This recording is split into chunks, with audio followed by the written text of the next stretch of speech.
का नाम राजकुमार है? जी। तो मिस्टर राज, मेरा ख्याल है कि आप गाना छोड़कर कहानियां लिखना शुरू कर दीजिए। मुझे यकीन है कि एक दिन आप बहुत तरक्की करेंगे। बहुत खूब लिखते हैं आप। कहानियां भी तो हकीकत ही से बनती है। अगर ये कहानी है तो ये सच्ची है, मुझ पे गुजरी है, मुझ पे बीती है सर। लेकिन ये कैसे मुमकिन हो सकता है मिस्टर राज? ये बिल्कुल गलत है, सरासर झूठ है। मैं आपको कैसे यकीन दिलाऊं स्टेशन डायरेक्टर साहब? मेरी तो इससे शादी भी हुई है, बंबई में। बंबई में? जी हाँ। लेकिन मिस्टर राज, वो लड़की तो कभी बंबई गई नहीं।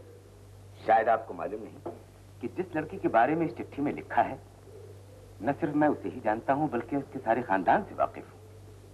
उसके पिता मेरे गहरे दोस्तों में से हैं। सुबह शाम बैठना उठना है मेरा उनके साथ।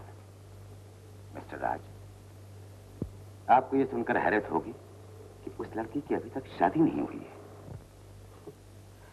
जैसे आपको मेरी कहानी पर यकीन नहीं आता, आपकी बातें मेरी समझ में नहीं आती। मैं आपके हाथ जोड़ता हूँ स्टेशन डायरेक्टर साहब, मुझे कोई तरीका बताइए जिससे मैं एक बार रेखा से मिल सकूं। मैं जिंदगी भर आपके एहसान मानूंगा। मिस्टर राज, मुझे पूरा यकीन है कि चंदा वो लड़की नहीं जिसकी आपको तलाश है। फिर भी आपकी तसल्ली के लिए मैं उसका एड्रेस दे देता हूं। जाकर वो महल देखिए जिसमें वो रहती है।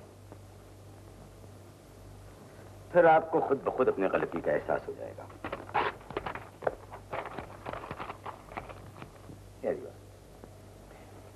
शुक्रिया। मिस्टर राज, बंबई वापस जाने से पहले मुझसे जरूर मिलकर जाइएगा। जी जरूर। Thank you sir.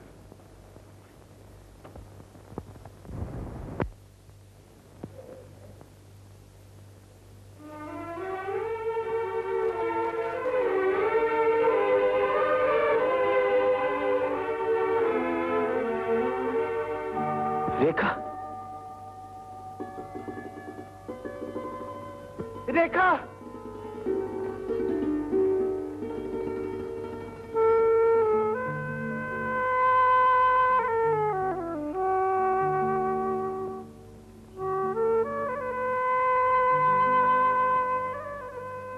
अब आओ राजकुमार, कहो देखा है ठाकुर साहब की हवेली?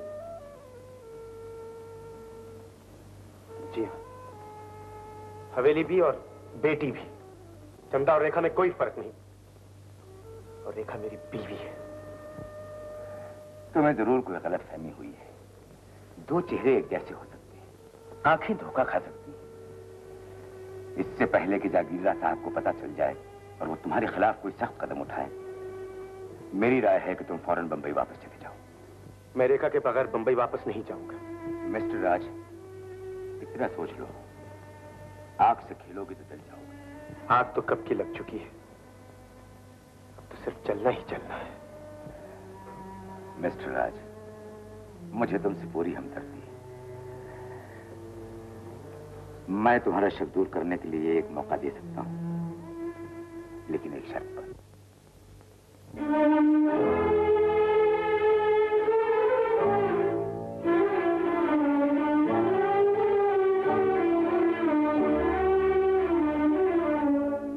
हमने तुझको प्यार किया,